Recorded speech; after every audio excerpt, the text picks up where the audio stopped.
Hey guys, welcome back to our channel Rick Megha. Myself, Upasana Pandey, I'm a second professional MBBS student from Nilratan Sarkar Medical College and Hospital. So in this video, we will be continuing our discussion about the venous drainage of the lower limb. We had already discussed in detail about the superficial veins. Now we will be talking about the deep veins. Now what are the deep veins? The deep veins are, as you can see, this is our femoral, this is our femoral, this is our popliteal, this is our anterior tibial, posterior tibial, and this is the peroneal. Now this peroneal vein joins with the posterior tibial.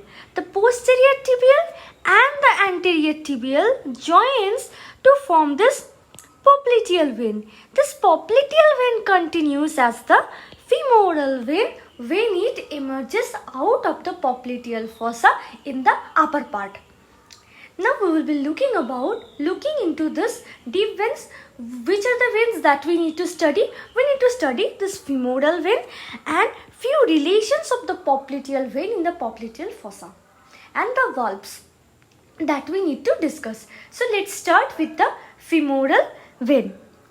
Let us go to the diagram of the femoral vein. So this is our femoral triangle. We know that the femoral triangle, what are the boundaries? Let us not go into detail, but let us discuss on the gross that the medial boundary is the adductor longus, the lateral boundary is formed by the sartorius, and above, that is the base of the triangle, is formed by the inguinal ligament. Now we will be looking on the contents. What are the contents? Obviously the vessels, the nerves with the name of the femoral will be the contents. So the femoral vein, as you can see, this one, this is a content of the femoral triangle. This femoral vein and the femoral artery lies inside a femoral sheath. If we draw our femoral sheath, this will be somewhat like this. And this is our medial side and this is our lateral side. Now what are the contents? The contents are, in the lateral most, there is the femoral artery. Then in the intermediate compartment there is the femoral vein. Okay, and there is another compartment in which the cloacae lymph node are situated. So the femoral triangle has the femoral sheath within which the vessels are confined. In the lateral compartment, the femoral artery is present. In the intermediate compartment, this femoral vein, which is our point of discussion, that is present, and the medial most compartment, there is the presence of the cloacae lymph node. Now we will look into the femoral vein. The femoral vein starts as the continuation of the popliteal vein. When this popliteal vein leaves the popliteal fossa to enter the adductor canal via the adductor hiatus, it becomes the femoral vein. So let us see in the diagram. Let us draw it. So let us assume that this is our popliteal fossa. Then this is our adductor canal and this is our adductor hiatus. And this adductor canal continues as the femoral triangle. So this is on gross the compartments present, or the spaces present, you can see, in which our popliteal and the femoral veins lies. So let us draw them. Let us suppose this is our popliteal vein, and when it enters the adductor hiatus, it becomes the femoral vein. It ascends up, all there, and then enters our femoral triangle And when it leaves the femoral triangle at the level of the inguinal ligament, this is our inguinal ligament, at the level of the inguinal ligament, it becomes the external iliac vein.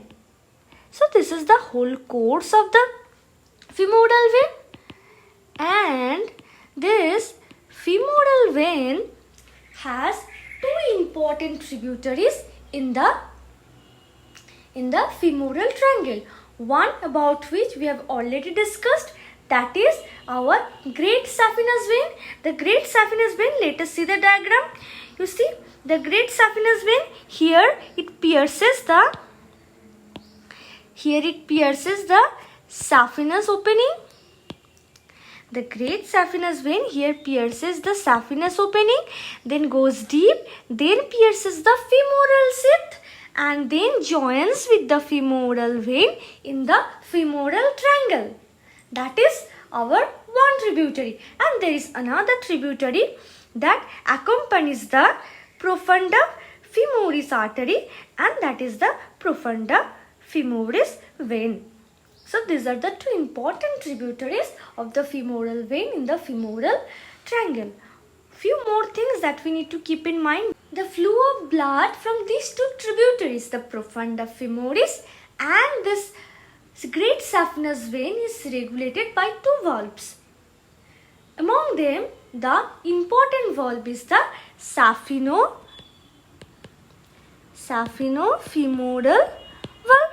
So from the name we can understand that this valve regulates the flow of blood from the great saphenous vein to the femoral vein, that is from a superficial vein to a deep vein. So this valve is very much important. Just remember the name, and this should be present deep to the femoral sheath. That is, we need to remember about this femoral vein. Okay, and the relation that is lies in the intermediate compartment. So the femoral artery is present lateral to this, and the femoral nerve that lies outside the femoral sheath. Okay, and the cloacate lymph node, that is one of the deep group of inguinal lymph node that lies medial to this femoral vein. That is all about our femoral vein. Okay. Now we will look into the popliteal vein. So what we said that whenever we are talking about the popliteal vein, there is only one important thing, that is the relation of the popliteal vein in the popliteal fossa. Now before that, what are the forming tributaries of the popliteal vein? The forming tributaries are, the first one is the posterior tibial, and the second one is the anterior tibial veins. These two veins joins to form the popliteal vein, and the popliteal vein terminates where the femoral vein starts, that is at the level of the adductor hiatus. When the popliteal vein enters the adductor canal, it becomes the femoral vein. So this is short vein. Now what we need to understand that the relation of this femoral vein, the relation of this popliteal vein in the popliteal fossa. Let us look into this diagram. Okay.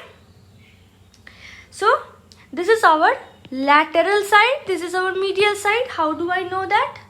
You see the biceps femoris, and here the semimembranosus, semitendinosus, that is the biceps femoris, that is the upper lateral boundary of the popliteal fossa.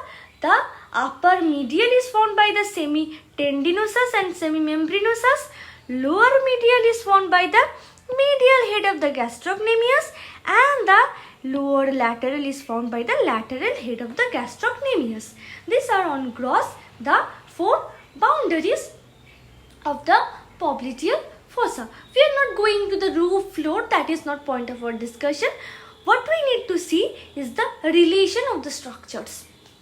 So this is our lateral and this is our medial. You see, this is our tibial nerve. This is our tibial nerve, this is our popliteal vein, and this is the popliteal artery. First, remember one thing, that is the popliteal artery lies deepest. Then the popliteal vein, and superficial is the tibial nerve.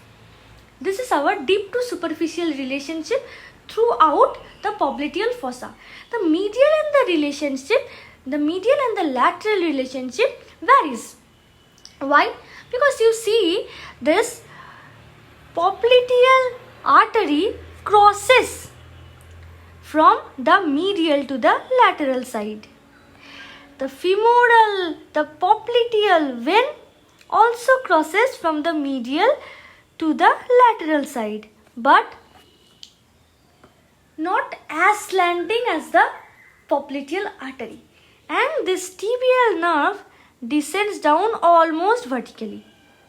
So the medial and the lateral relation will be changing.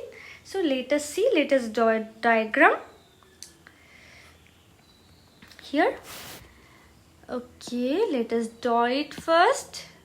Okay, so this is our medial and this is our lateral side.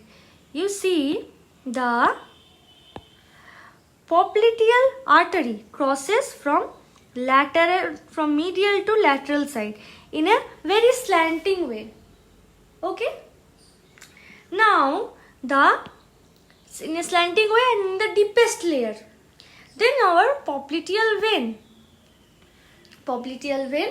This popliteal vein goes from the lateral to the medial side. From lateral to the medial side, but not as slanting as the popliteal artery. It will be traversing a more stiff. So here starts our popliteal vein and it goes up to the medial side. Okay, and our tibial nerve, this goes vertically. So you see, the relations are changing. What are the relations? Now, if we talk in the uppermost region, from medial to lateral, these are from medial to lateral. This is, so in the uppermost region from medial to lateral, these are the popliteal artery, then popliteal vein, then tibial nerve. So we can write AVN like this. Then in the middle part, all of them crosses, all of them gives a point of concurrence. So it will follow the deep to the superficial relationship. That is our deep to superficial. The popliteal artery is in the deepest stratum, then our popliteal vein, then our tibial nerve. This is also AVN. And in the lower part of the popliteal fossa, the medial to lateral relationship changes due to the crossing of the popliteal vein and the popliteal artery. Okay, now what is this? Now from medial to lateral, here first the tibial nerve, then the popliteal vein, and then the popliteal artery. So this is the relationship that we need to remember. That is all about the popliteal vein. So that is all about the deep veins. We have seen about the femoral vein, the popliteal vein, and we need not see about the anterior and the posterior tibial vein or the peroneal vein. There is some relationship of the perforators that we'll be seeing when we'll be discussing about the perforators. So let us end this video here, and the next video we will be covering up the portions of the perforators. So take care, read these portions, and if you have any problem you can comment in the comment section. Okay, take care, tata, bye bye, stay safe.